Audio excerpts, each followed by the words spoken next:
नमस्कार, मैं हूं शम्स ताहिर खान और आप देख रहे हैं वारदात।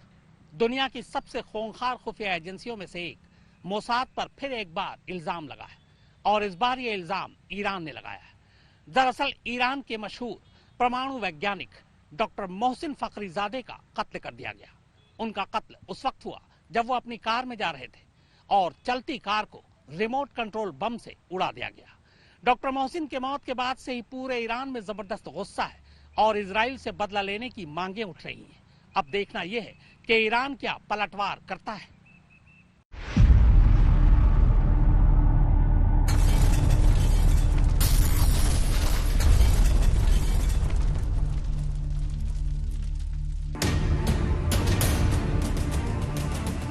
सड़क पर पूरी रफ्तार से भागती एक कार, बड़ी खामोशी से कार का पीछा करती रहस्यमयी निगाहें, पल पल बढ़ती घड़ी की टिकटिक और तब अचानक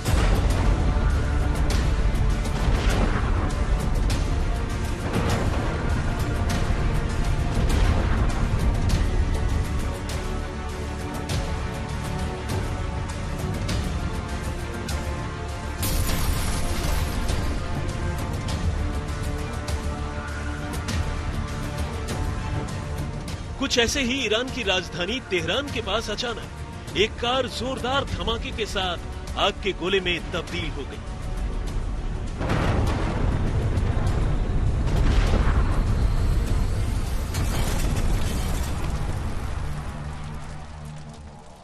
और इस कार में सवार ईरान के नामी परमाणु वैज्ञानिक मोहसिन फखरीजादे मौका वारदात पर ही मारे गए। जी हां, मोहसिन फखरीजादे यानी ईरान के लिए वो तुरूप का इक्का जिसके कंधे पर ईरान का पूरा परमाणु कार्यक्रम टिका था।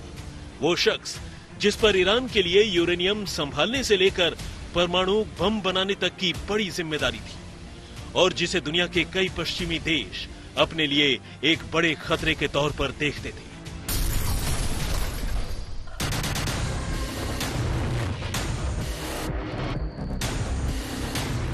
ऐसे में न तो ये कत्ल कोई मामूली वारदात है और न ही इस कत्ल के बाद पैदा हुए हालात ही मामूली हैं। दूसरे लफ्जों में कहें तो ये ऐसा धमाका है जो दुनिया को महायुद्ध की आग में भी ऐसे ऑपरेशंस को अंजाम दे चुकी है। साल के शुरू में अमेरिका ने भी ईरान के ताकतवर military commander general Qasem Soleimani को बगदाद एयरपोर्ट के बाहर हवाई हमले में मार गिराया था और अब साल का अंत आते आते ईरान में ही जिस तरह से उसके परमाणु वैज्ञानिक की हत्या हुई उससे ईरान तिल मिलाया हुआ है।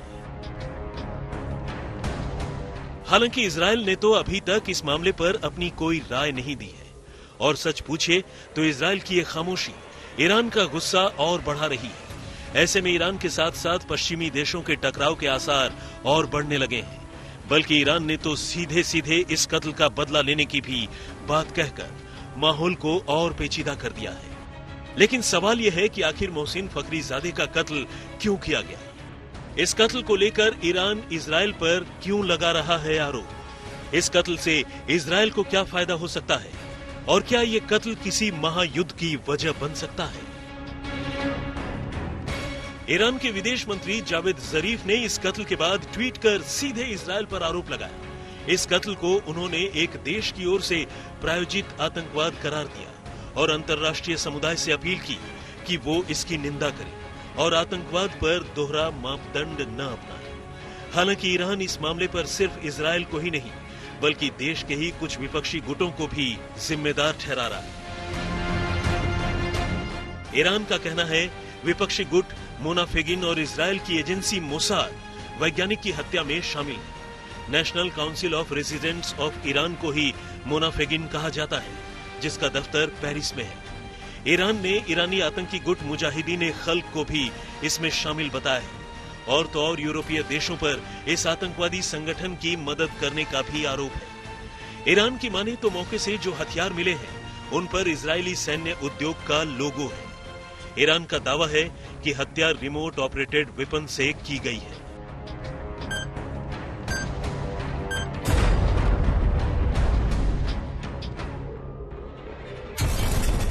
ईरान के नेशनल सिक्योरिटी काउंसिल के सेक्रेटरी अली शामखानी का कहना है कि इजराइल पिछले 20 सालों से फखरीजादे का कत्ल करना चाहता था।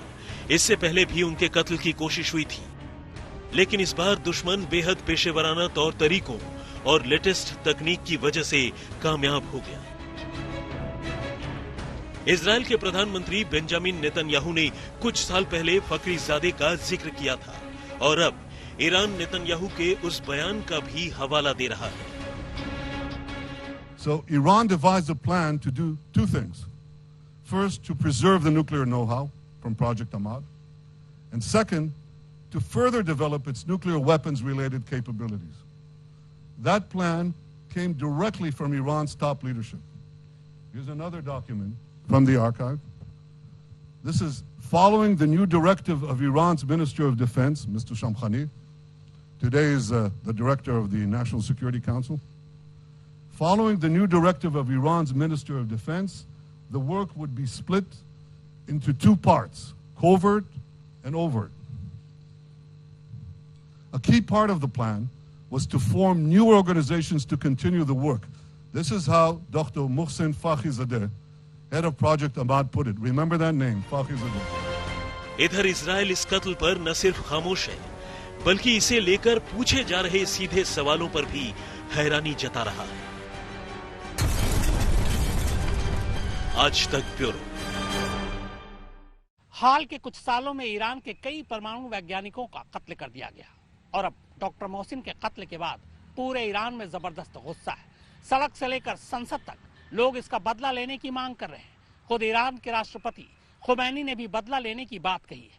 लेकिन अगर ईरान ऐसा कुछ करता है तो अमेरिका में बाइडेन सरकार के आने के बाद ईरान और अमेरिका के जो रिश्ते सुधरने की बातें की जा रही है, शायद उस पर असर पड़ सकता है।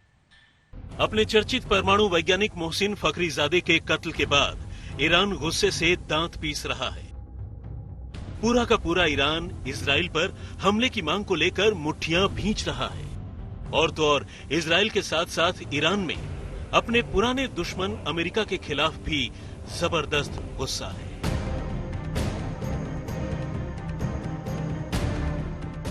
वजह यह कि इजराइल और ईरान का पुराना 36 का आंकड़ा है। ऊपर से वक्त वक्त पर इजराइल की हरकतों से ये पता चलता रहा है कि वो ईरानी परमाणु वैज्ञानिक मोहसिन फखरीजादे को रास्ते से हटाना चाहता था।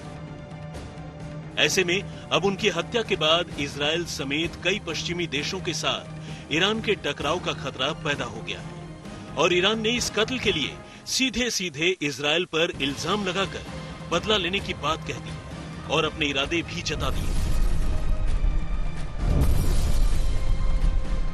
ईरान के supreme leader Ayatollah Ali Khomeini ने इसका बदला लेने का ऐलान करते हुए ये साफ कर दिया है कि फखरीजादे के जाने के बाद भी उनका काम यानी ईरान का परमाणु कार्यक्रम चलता रहेगा। कहने का मतलब ये कि ईरान ने ये दो टूक कह दिया है कि वो अपने परमाणु कार्यक्रम से पीछे नहीं हटेगा। हालांकि ईरान ये बार बार कहता रहा है कि उसका परमाणु कार्यक्रम जंग का नहीं बल्कि शांति और विकास का है। ऐसे में खतरा है कि कहीं ये कत्ल दुनिया में महायुद्ध की शुरुआत न कर दे। सवाल उठता है कि क्या ईरान इजराइल पर हमला कर सकता है? वैसे तो मौजूदा हालात में इसके आसार कम ही हैं, क्योंकि खुमैनी ने ये भी कहा है कि वो दुश्मन के जाल में नहीं फंसना चाहते, बल्कि वो अपने तरीके से अपने दुश्मनों से निपटना जानते हैं।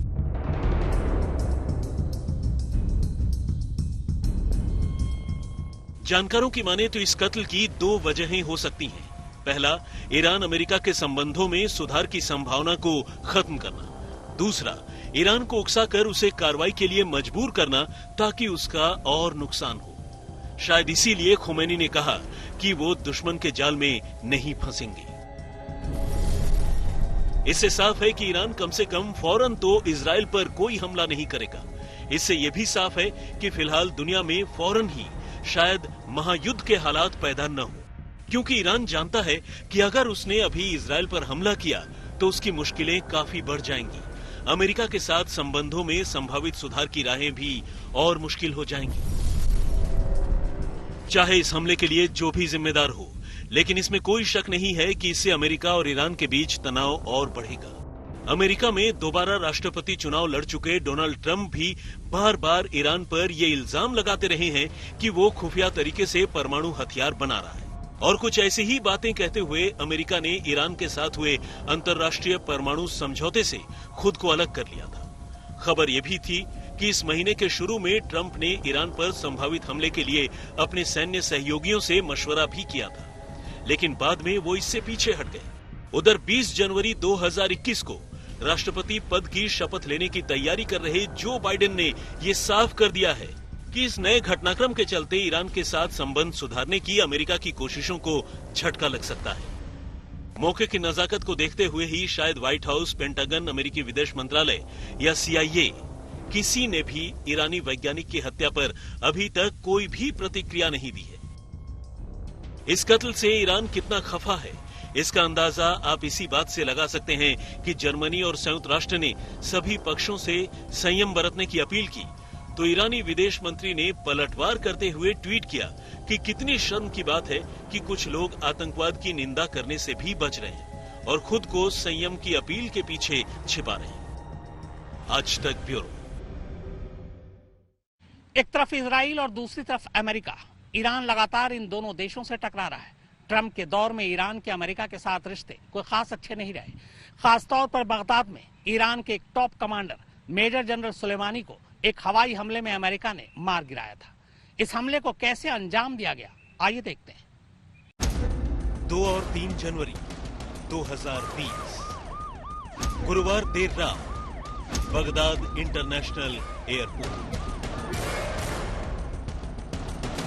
ईरान की एलीट कुदस फोर्स के commander major general Qasem Soleimani और मोबिलाइजेशन फोर्स के deputy commander Abu Mahdi al Muhandis Syria से गुरुवार रात ही बगदाद एयरपोर्ट पहुंचे थे।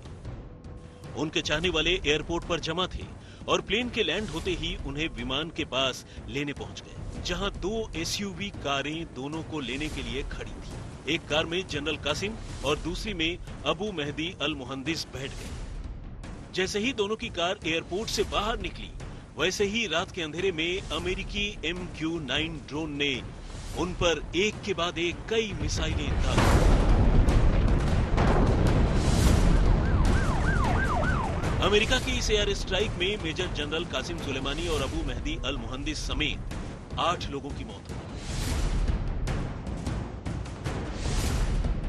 हमले के फौरन बाद अमेरिकी राष्ट्रपति ने अपने ट्विटर अकाउंट से अमेरिका का झंडा ट्वीट करके इशारा दे दिया, जिसके फौरन बाद अमेरिका ने इस हमले की आधिकारिक जिम्मेदारी भी ली।